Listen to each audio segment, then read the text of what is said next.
अस्सलाम वालेकुम। कानूनी टीवी चैनल के दोस्तों को मुनसिफ अवान एडवोकेट का लाहौर से सलाम हो।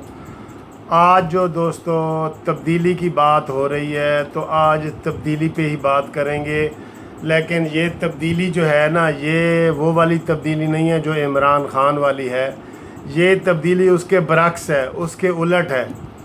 आज जो कल से आप देख रहे हैं कि मरीम नवाज़ और बिलावल की मुलाकात हुई है और उन्होंने कहा है कि जी जो मुश्तरका एलामिया जारी किया गया है कि हम चार्टर ऑफ डेमोक्रेसी के ऊपर अमल करेंगे और हम सारे जो है वो मुत्तफ़िक़ा तौर पे इस चीज़ को आगे बढ़ाएंगे।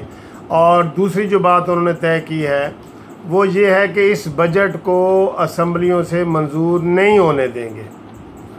और ये दोस्तों मैं आपको ये बताऊं कि पहले जो है ना अपोजिशन बड़ी स्लो थी, अपोजिशन के ऊपर जो है ना अभी भी बड़ा दबाव है। नैब की तरफ से भी आप सारे लोग जानते हैं दबाव है। आज शाहिद खाकान अब्बासी का भी जो है ना नाम आ गया है रेफरेंस में इन्वेस्टिगेशन में। और ये उस दिन फासल वाडा साहब कह रहे थे कि अगला नंबर जो है वो शाहिद खाकान अब्बासी का है, तो ये उसको कैसे पता चल गया कि शाहिद खाकान अब्बासी है? तो आज चेयरमैन नैब ने कह भी दिया है कि जी अगला नंबर शाहिद खाकान अब्बासी का है। दोस्तों इस वक्त जो मैं तब्दीली की बात कर रहा हूँ, जी हाँ, मैं गवर्नमेंट की तब्दीली की बात कर रहा हूँ, बहुत बड़ी बात कर रहा हूँ। जो आज कल जिसकी एक मुलाकात हुई है, आज मौलाना फजल रहमान साहब से शहबाज शरीफ की मुलाकात हो रही है। दोस्तों जो जिस चीज़ को बुनियाद बनाया जा रहा है वो मौजूदा बजट है।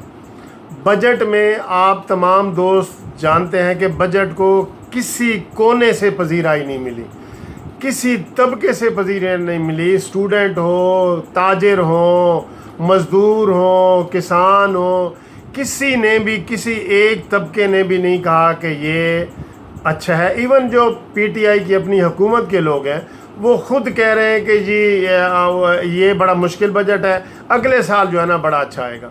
तो दोस्तों अपोजिशन ने भी ठान ली है और उन्होंने कहा है कि इसी बजट के ऊपर ही सारा कुछ जो है ना वो बजट मंजूर ना करें, और जब बजट मंजूर नहीं होगा तो आपको पता है तो फिर उससे तब्दीली आ जाएगी। और एक और बात जो अपोजिशन कह रही है, जो अपोजिशन के बड़े अहम बंदे ने कही है कि पीटीआई के 15 जो एमएनए हैं उनका अपोजिशन पार्टी के साथ राब्ता है। ये तो बहुत ख़तरनाक बात है। और इससे भी ज़्यादा ख़तरनाक बात दोस्तों वो ये है कि जो अख्तर मैंगल साहब हैं उन्होंने भी मशरूत तौर पे यकीन दहानी करा दी है कि वो अब हुकूमती बेंचों में नहीं बैठेंगे। उनके 4 एमएनए हैं और ये हुकूमत 4 एमएनए के सहारे खड़ी है। तो 172 इनके पास हैं और 4 जो एमएनए हैं वो मिला के 176 टोटल जो है ना, जिसकी वजह से इमरान खान वज़ीर आज़म बने, वो इनके पास है।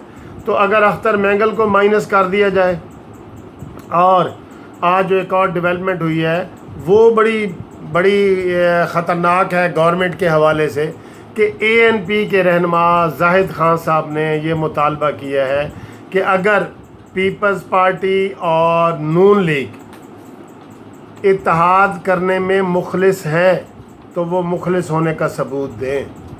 वो बड़ा ख़तरनाक है दोस्तों। मुखलिस होने का क्या सबूत दें?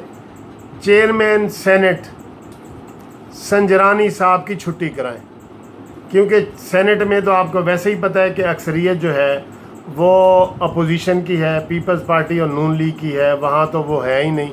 तो अगर ये आगाज़ हो जाता है अगले हफ्ते में, चेयरमैन सेनेट को फारिग कर दिया जाता है, और एएनपी ने कहा है कि हमें ये नहीं कि किसको बनाएं, हमारा बनाएं या किसको बनाएं, नून लीग या पीपल्स पार्टी अपने में से कोई बना ले, लेकिन हमें सबूत दे कि हम इत्तेहाद में मुत्तफ़िक हैं और आगे काम को बढ़ाना चाहते हैं। और उसका सबूत ये है कि ये लो जी चेयरमैन सेनेट को हम इस हफ्ते तब्दील कर रहे हैं। तो अगर दोस्तों चेयरमैन सेनेट तब्दील होता है, और वो वाज़े तौर पे हो जाएगा क्योंकि उसमें कोई ऐसी रुकावट नहीं है, कोई अददी अक्सरियत की बात नहीं है, तो फिर हुकूमत को जो है वो डावाडोल है। अख्तर मैंगल साहब बगावत का ऐलान कर चुके हैं। तो ये मैं इस वीडियो में आपको बताना चाह रहा हूँ कि अगर अख्तर मैंगल साहब भी अपने बयान पे कायम रहें जो उन्होंने कहा है, और संजरानी साहब भी तब्दील हो जाते हैं और बाकी सारी पार्टियां तो वैसे ही इकट्ठी हैं, तो फिर मौजूदा हुकूमत भी साल के अंदर अंदर जाते हुए नज़र आ रही है और इसमें ये तब्दीली आ रही है। जो तब्दीली की बात हम कर रहे थे ना वो ये तब्दीली है। तो ANP ने बड़ी कड़ी शर्त रखी है, इसके ऊपर अगर अमल हो जाता है तो अगले हफ्ते में सेनेट का चेयरमैन तब्दील हो जाएगा। तो जब एक तब्दीली की हवा चलेगी तो जो डामाडोल है ना, जो लोटे वोटे इकट्ठे किए हुए हैं सारे इमरान खान ने, जो दाएं बाएं ये वो, MQM को तो 2 मिनट लगेंगे। MQM तो हमेशा जो है ना वो गवर्नमेंट पार्टी में होती है, उसका तो कोई इतबार नहीं है, जिसकी इमरान खान बहुत तारीफ़ें कर रहे हैं। तो दोस्तों ये तब्दीली जो है ना, इसका नगारा जो है वो बज गया है और ढंडोरा पीटा जा चुका है। ANP ने मुतालबा कर दिया है। तो अब उम्मीद है कि बजट से पहले पहले ही ये सारा कुछ हो जाएगा, क्योंकि कोई बजट नहीं चल रहा, कोई हुकूमत नहीं चल रही। अभी ताज़ा सर्वे के मुताबिक दोस्तों मैं बता दूं आपको कि इमरान खान कहता था कि 7 करोड़ आवाम जो है वो गुर्बत की लकीर के नीचे रहते हैं। तो आप लोगों को पता होना चाहिए कि इन 10 महीने में इतने ज़्यादा टैक्स लगे हैं कि 1 करोड़ मज़ीद 7 की बजाय अब 8 करोड़ लोग जो है वो गुर्बत की नकीर के नीचे आ गए हैं। ये बड़े अफसोस की बात है और इसी महंगाई के रोने को लेके सारे लोग निकल रहे हैं। जो PTI के हामी लोग थे वो भी अब मुखालफत में आ रहे हैं। ज़ाहिर है उनके पास कोई ऐसी चीज़ नहीं है जो वो पेश कर सकें कि PTI के 10 महीने में ये काम है, सिवाय गिला शिकवा के कि ये माजी की हुकूमत ने किया है, ये नवाज शरीफ ने किया है, ये जो है ना ज़रदारी ने किया है। तो ये सारी बातें सामने आ रही हैं। तो अगर ये संजरानी साहब से इसका आगाज़ होता है तो फिर जो मौजूदा हुकूमत है वो भी चंद दिनों की मेहमान लग रही है और ये बजट जो है ना मंजूर होते हुए फ़िलहाल नज़र नहीं आ रहा। Thank you very much.